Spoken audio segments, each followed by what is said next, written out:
The following presentation is a production of Ride the Wave Media.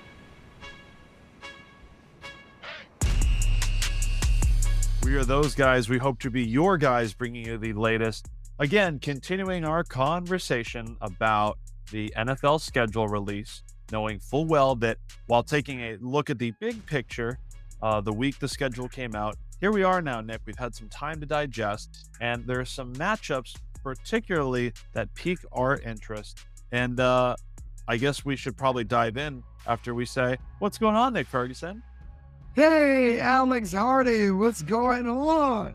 I'm trying to figure out how cute I want to be, because when we talk about game-to-game matchups, right? We talked about the teams that that are just kind of presumed to be winning a lot versus the ones that aren't, and kind of how some schedules shook out with travel. If you missed that previous episode, make sure to catch it right here. Those guys, Ride the Wave Media, wherever you get your podcasts, Apple, YouTube, for our most recent episode. But today, the thought process is, let's put some quarterbacks mano-a-mano. Let's get some reunions. Let's talk about rematches of playoff games from a year ago.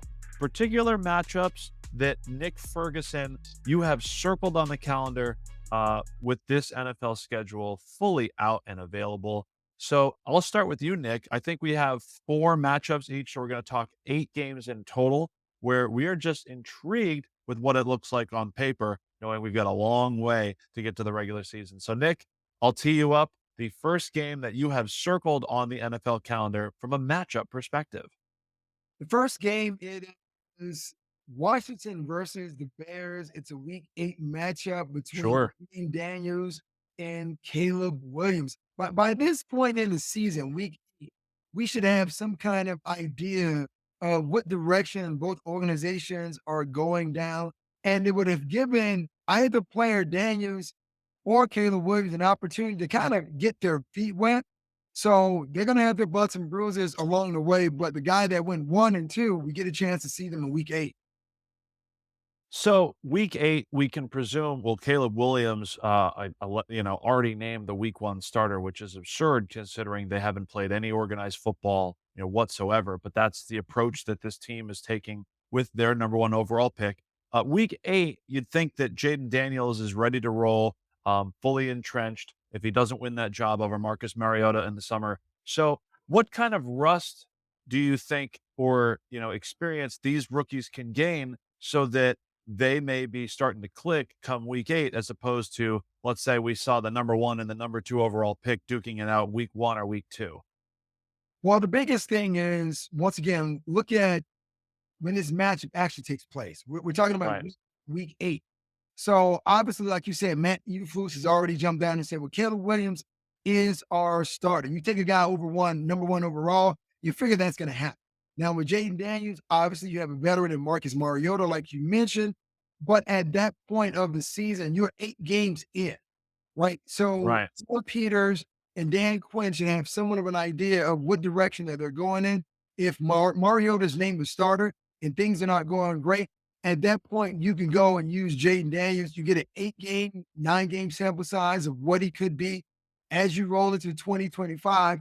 And I'll say this, I haven't looked at the odds yet, the Vegas odds, but I would give the nod to Caleb Williams simply because I believe that he has a better overall offensive supporting cast around him than Jaden Daniels. But great to see those 2 quarterbacks who we don't know this yet, but the future of the NFL from a franchise standpoint rests on the shoulders of those 2 quarterbacks. So we're getting a chance to see them play and you see which guy is a little more superior than the other. Yeah, just one head-to-head matchup. I mean, Bryce Young did beat CJ Stroud when they met last year. Does that mean Bryce Young is the better quarterback based on one performance? Or is it just about seeing what these 2 teams have built around their rookie signal callers halfway through the season? It's basically seeing how that particular player plays, because every single year and every single matchup as we go through, we're going to say, it's the battle of the quarterbacks. And it's entirely, no, it's not. They're just 2 guys who are under center. It's about which quarterback has the better supporting cast and the best team. And listen, there was a lot of talk between the Carolina Panthers and the Houston Texans, who was going to go number one overall, but it gave Bryce Young, who didn't really have anything of that much to root for in 2023, it gave him something to celebrate. Let's be totally honest. You went out and beat CJ Stroud, a team that was right there on the precipice, playing in Baltimore, knocking on the door, but they fell short. But to say that, you know what, as crazy as last year was, I beat you. So that gives you a little bragging rights. Well, I would like to move on to my first game that may involve a rookie quarterback, but this is week 2. The San Francisco 49ers, after hosting Aaron Rodgers and the Jets in week 1 for Monday night, they've got the short turnaround and travel to go to Minnesota. We have the Kevin O'Connell versus Kyle Shanahan matchup, the Jedi Master versus the Padawan, right? To give you a reference you appreciate. Hey, you know what? Sam Darnold was with the 49ers a year ago. You have familiarity there. And I'm curious if it's Darnold starting or JJ McCarthy.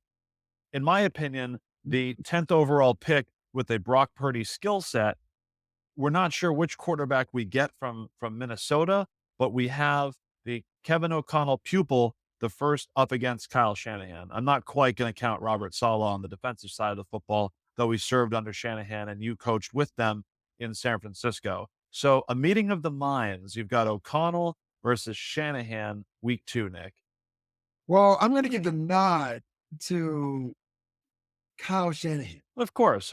They're the better football team. Yeah, the master and the apprentice, because let's not forget, even though Kevin O'Connell was a head coach in his league, he was their quarterback's coach and the pseudo offensive coordinator under Sean McVay with the Rams. But Kyle has been at this for a while. Could you imagine? Hey, you have somewhat of an apprentice trying to run the same scheme that you're running, but you've run it more than he has. And oh, by the way, one of the guys who the architect of the offense is your father, right? You get the whole come back to Star Wars. Luke, I am your father. Yeah. That's the kind of whole thing. And then you talk about Sam Darnold. Yes, he was with the 49ers. Did he play? Absolutely not, because of Brock Purdy. So it's week 2. So you have to figure, okay, well, how far along would JJ McCarthy actually be? So I'm thinking Sam Darnold being the elder statesman, knowing the offense, because it's a similar type offense, he's going to be the guy playing against Brock Purdy. So that's going to be the narrative. It's not going to be about Kyle and O'Donnell. It's going to be Purdy versus Sam Darnold. And that's going to be really interesting to see, because Brian Flores, their defensive coordinator, I mean, he is a hell of a coach, but to see him match wits with that of Kyle Shanahan, that's going to be interesting to watch. And the last piece of trivia I have for you, Nick, regarding this game, the last time the 49ers won in Minneapolis was 1992. Steve Young getting the victory for San Francisco. Who was the Vikings quarterback in 92 when they lost to the 49ers? When they lost to the 49ers, the Vikings coach? Yeah, the Vikings have won 7 straight at home against Minnesota. I don't know. Coach Denny Green and his quarterback, former NFL MVP, Rich Gannon, which moves me to my favorite, I think, of the 4 games that I've picked. I think we'll do a little snake draft here. I'm just going to go right ahead and march on. Week 5. So I'm hitting the fast forward button a little bit. We've got the Cowboys hosting the Steelers on Sunday Night Football. You've got 2 of the most storied franchises. They met in the Super Bowl 3 times. Pittsburgh beat Dallas twice for half of their 4 championships in those 70s with the Steel Curtain. And then Dallas beat Pittsburgh in Super Bowl 30, which was also the last time Dallas got out of the divisional round of the playoffs.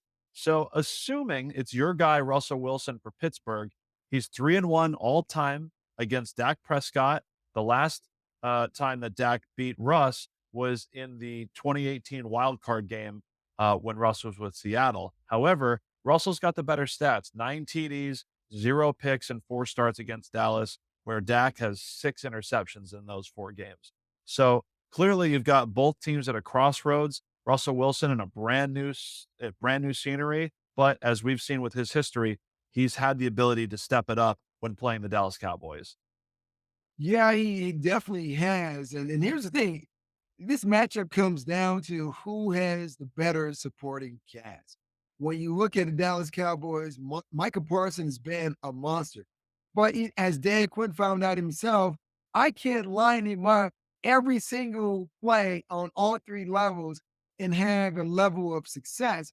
And let's talk, you say this game is week 4? Week 5. Week 5. Are you saying that CeeDee Lamb has reported to camp? We don't even know what's going to happen by that time. He wants a new contract.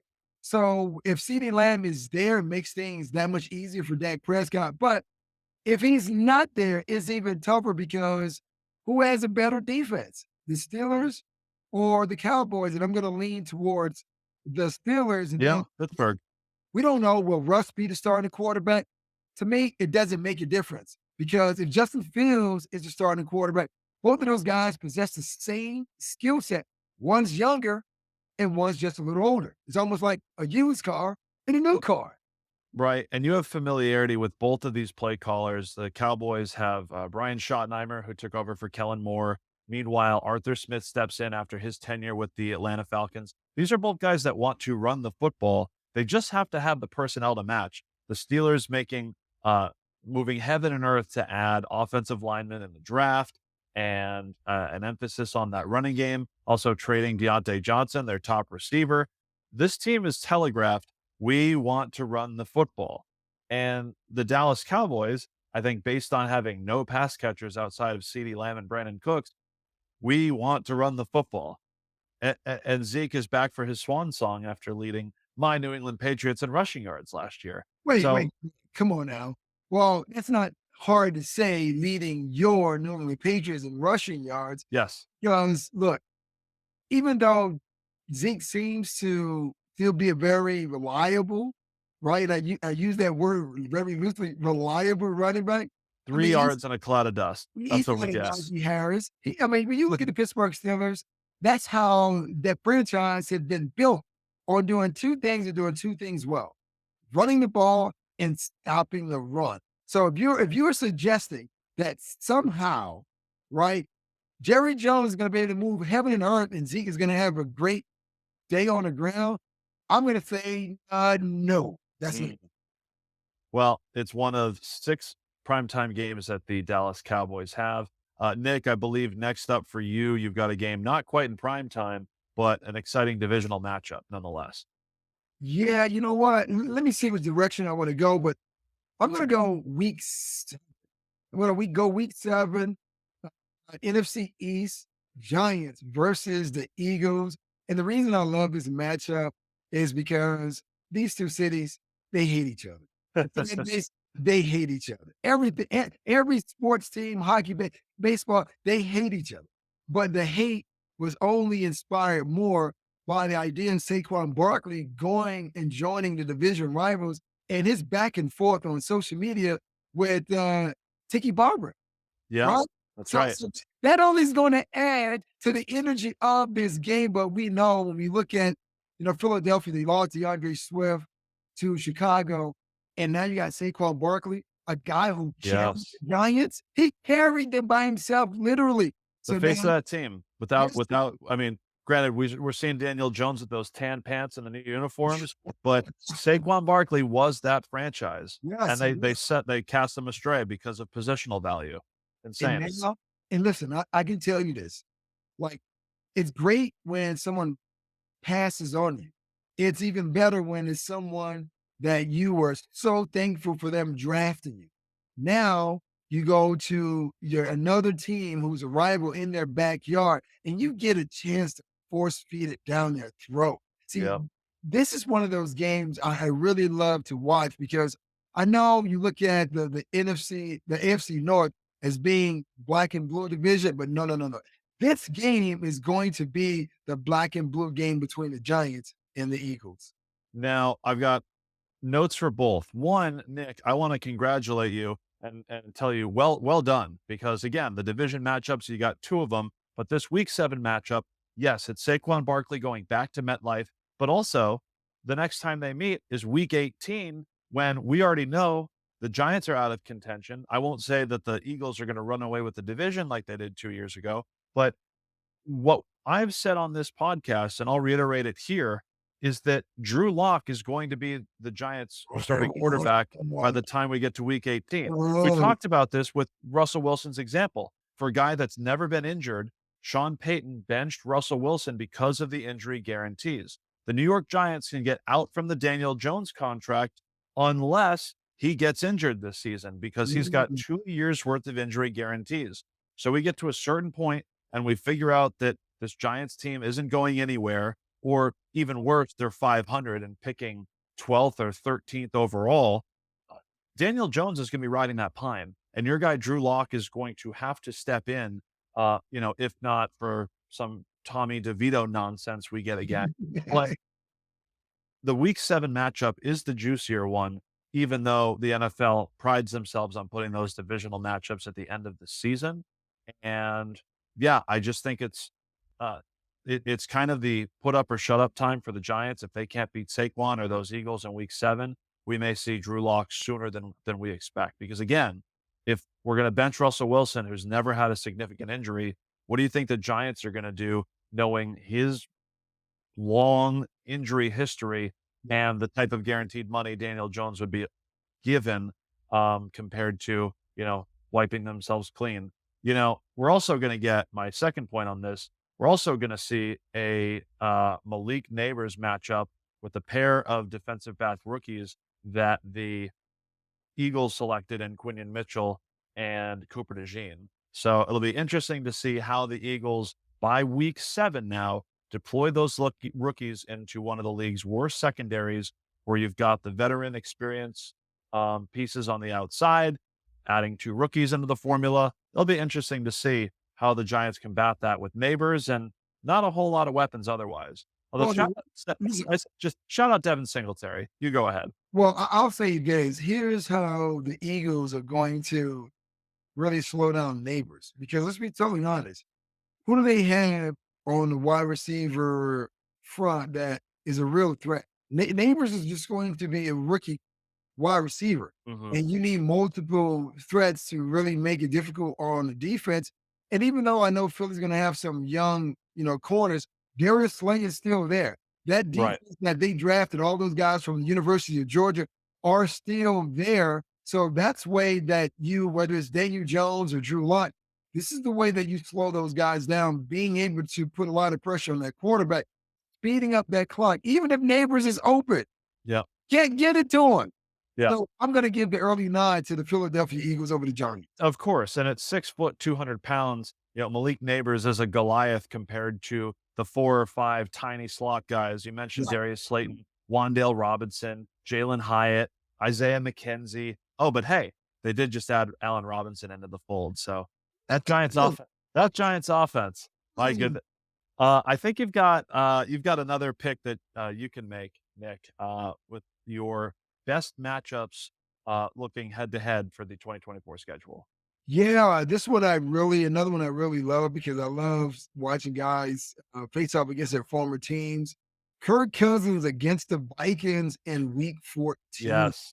Yeah, Shout out our first the first team that we've both mentioned are the Minnesota Vikings. Shocker. I'm yeah, genuinely a shocker. yeah. Now, listen, really quickly, this is going out there on the limb. I know the Falcons and Terry Fontenot, screwed up the draft or shocked everyone by taking Penix. Do you think by this time in week 14, could Penix be the starter? I Just mean, if go they, I back. mean, Kirk Cousins gonna get injured. This is why it's hard to crown paper champs, because you can't account for injuries. Now, are you saying he could take the job from a healthy Kirk Cousins? Is that what we're asking? No, I'm saying that it could be an injury that Yeah, derails Kirk Cousins' exactly. Yeah. season, that puts him out and kind of forces, Raheem Morris to go with Michael Penix. Yeah. No, I mean, it's very interesting because then, you had I sense a theme here, because you had the number 1 and the number 2 picks with Mhm. your first matchup, and Yep. now you're looking to more rookie quarterbacks come week 14 as a possibility. So, you've obviously have Kirk Cousins against his former team in Minnesota. And beyond that, Raheem Morris and Kevin O'Connell, as you said, both under Sean McVay in LA. There's a lot of familiarity with these teams.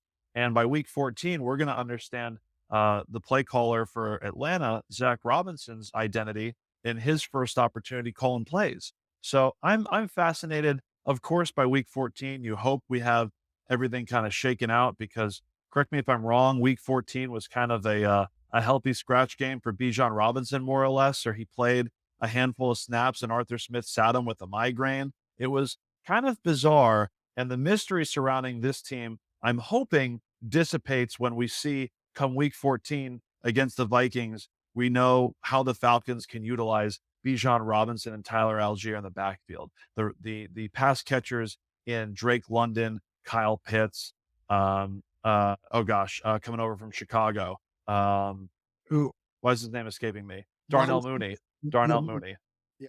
So, like, look, you've got weapons on that side. You have Jefferson, Addison, a healthy T.J. Hawkinson, right? We won't see him week 2 when I brought up the Niners game. You've got weapons all over the place, whether it be Kirk Cousins or Michael Penix, Sam Darnold, or J.J. McCarthy. We could have an exciting matchup if both of these offenses know how to get all of those pieces involved. Meanwhile, you have 2 rebuilding defenses. I'm just going to, think about this matchup. This could be one of the highest scoring games in the NFL season. Just Wait, you really think so? Because once again, now we're still talking about, is it Darnold or is it JJ McCarthy? Because if right. it's Darnold, they may stand a chance because Aaron Jones is a running back. And you talked about, Jefferson and Addison. You have an opportunity, but if it's Mike McCarthy, it's not Mike McCarthy, but JJ McCarthy, then it makes things a little more difficult as far as a rookie. And then here's another thing to keep in mind.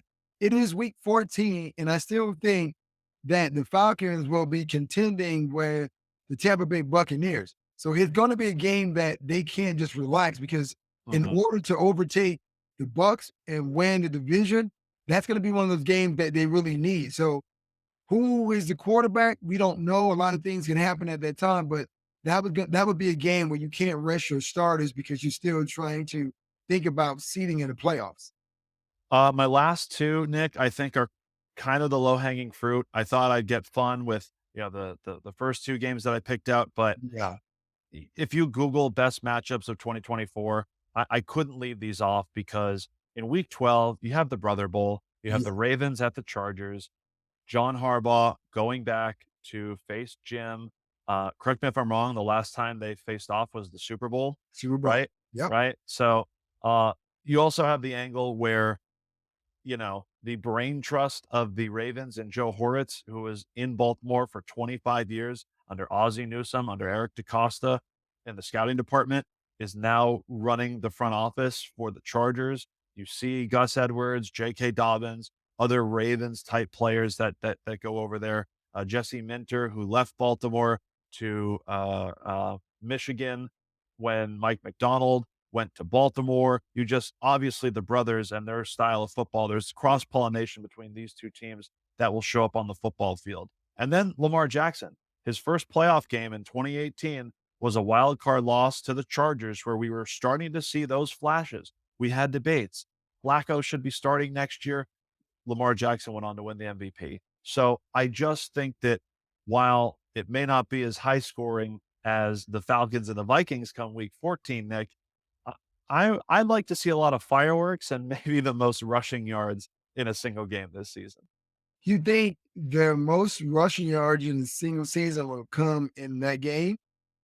Yeah, yeah, between what Jim Harbaugh wants to do with that offense and the combination of Lamar Jackson and Derrick Henry against that Chargers defensive front. I can see that. That is a very interesting matchup. And anytime you are competing against a sibling, whether as kids or adults, it definitely makes things that much more interesting because the last time I think John beat Jim in the Super Bowl. So I don't think this is going to change that particular outcome because it's not way the same. It's not the Super Bowl, but beating your brother and being able to stick it to him, yeah, you would definitely like to do that. But once again, it goes back to who has a better team. It's like, do you believe in Lamar or do you believe more in Justin Herbert? Well, Right. I believe in a combo of Lamar and Derrick Henry to a point where you don't really have to have a high scoring game. You can win a game like 13-10, and the Ravens have those capabilities. Jim Harbaugh is just like like salivating at the thought of a 13-10 football game against his brother. You know what I mean? Like that is a dream for his, I'm sure. And obviously with where the Chargers are in their rebuild compared to the Ravens, just coming off an AFC championship appearance, I think like we've seen in the NBA playoffs, that's a tease for Nick before we split. Mhm. Jim may want to drag his big brother down into the muck of, how the Chargers are going to play football. And my last one, again, with the low hanging fruit, Merry Christmas, Netflix. You give us the Chiefs and the Steelers, but my matchup, again, back to back with the Ravens, week 17, Ravens at Texans. Just a piece of how the Ravens, we talked about the Steelers the last episode, they have 6 division games plus the Eagles and the Chiefs to close out the year. Well, after the Ravens go on by week 14, they're at the Giants, at home against the Steelers, at Houston on Christmas Day, and they wrap things up against Cleveland. But this Texans matchup, CJ Stroud, Lamar Jackson, the AFC divisional round rematch when the Texans just got by Cleveland in the wild card, and then they found out what it was like to go up against a consistent perennial playoff type of team. Tank Dell coming back off of injury, the addition of Stephon Diggs, plus the additions of, I don't know, a healthy offensive line for once, Joe Mixon in that backfield. I think the Texans have the type of punch to at least stay in a scoring contest with the Ravens, given all the departures on the defensive side of the football, including Mike McDonald. The Texans might be able to punch the Ravens in the mouth here just before we get to the postseason. So again, a rematch of the playoffs and the penultimate week of the regular season, we could be jockeying for maybe the number 1 seed in the AFC between these two teams. You know what? That is a very intriguing, matchup. Lamar Jackson, who's been an MVP in the league twice. CJ Stroud, who was in that conversation and played sensational in his first year. The way that I look at this, thinking about my time in San Francisco and knowing this Bobby Slogan is their offensive coordinator, he now has a do everything type of versatile running back in Joe Mixon. And this is going to be a run fest. And I know these are the type of games that Joe, he's used to playing against, the Baltimore Ravens as a former member of the Cincinnati Bengals. So this is going to be a game of which team has the ball the last and which team runs the ball the best. And if you look at what the Texans have done on the defensive side of the ball, I mean, Will Anderson was impressive as a rookie last year, but they've added some other guys opposite him that's sure to make that front seven. Yeah, Daniil Hunter there. Yeah, replacing Jonathan Greenard. That's right.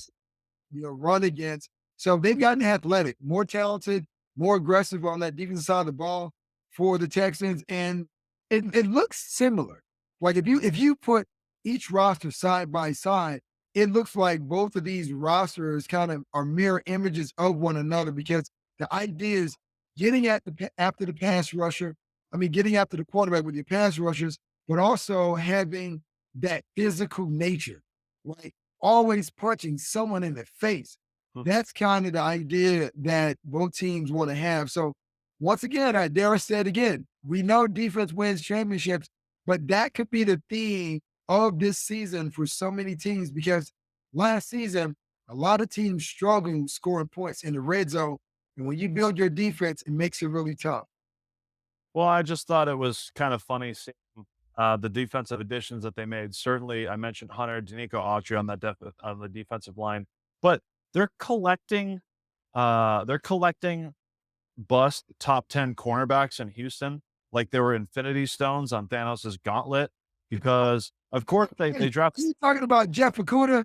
I'm talking about Jeff Okudah and CJ Henderson joining Derek Stingley, who was outstanding as the 3rd overall pick.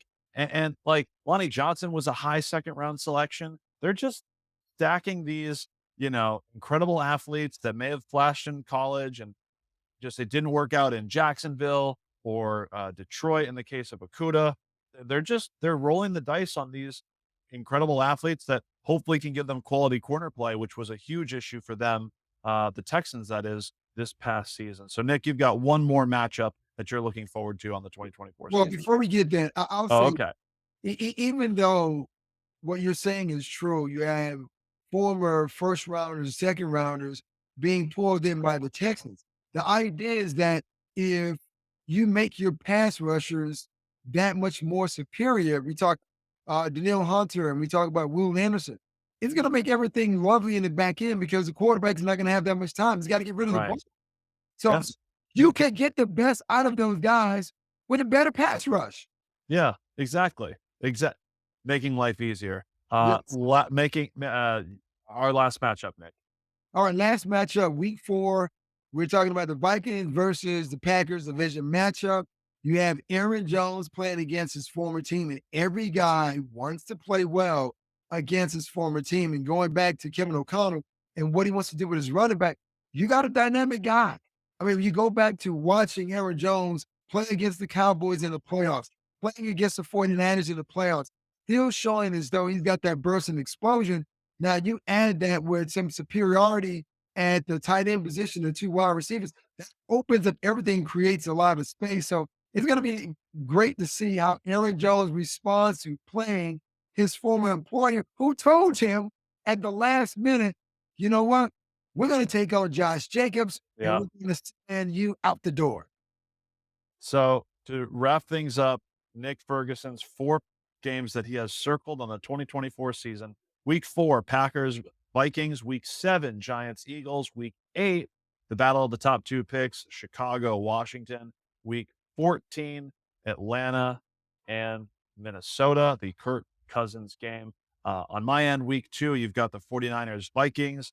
You've got the Cowboys and Steelers on Sunday night, week 5, the Brother Bowl, Ravens, Chargers, week 12, and week 17, you've got the Ravens and the Texans. Nick, before we split, I mentioned the NBA playoffs, and I wanted to talk about just the type of performances, right? We've seen, whether it's my Boston Celtics or your Denver Nuggets, is there some way to translate, let's say, as a Denver Broncos football player watching Nikola Jokic in the playoffs? Is there a way to understand the heart of a champion on the hardwood and have that translate to a team in the Denver Broncos that have those type of aspirations? Meanwhile, in New England, or you talk about, the New York Knicks with their 2, football teams, how can you watch success in another sport and try to translate it to winning in your program? Well, the idea is taking a page out of Nikola Jokic's book where you just said, I don't give a damn, right? I don't care what people say about me as being a 3-time MVP of the league. And, he doesn't have the foot quickness. He doesn't have that, I guess, gravitas that we used to seeing centers of the past have. But guess what? He's not going to allow people to slow him down. He's big. He's hard to get around. He's got a mid-range game. He's the type of center that even Shaq, if he was honest with himself, would admit, you know what? When I grow up, I want to be Nikola Jokic, right? Because he has an all-around game. That's what you do. You look at other guys and say, well, how can I bring that type of tenacity to my particular sport and don't really give a damn what people in the media or the fans actually think about? He's Nick Ferguson. I'm Alex Hardy. We are those guys. We hope to continue to be your guys throughout the 2024 season. We've got 2 episodes now, deep dive on the calendar release with the NFL schedule. So you can check either of those episodes, this one right here, which you just finished, or our most previous one when the schedule first came out, kind of a bigger picture look at things. Apple Podcasts, wherever you get your podcasts, YouTube, and we're going to continue keeping you updated throughout the course of this offseason. Times may be appearing slow, but that's never the case when you're working with a former 10-year NFL veteran and Nick Ferguson. So my guy, Nick, what do you have to say for the people on our way out? Hey, remember, don't eat before you swim. That's it? That's it. Like at all? Yeah, I mean, you're not supposed to eat. Usually cramp only after half an hour. Can you take a Man, bite? you don't want to eat before you swim, man. You catch a cramp and you drown. That's why you don't eat before you swim. Because you'll drown. Yes.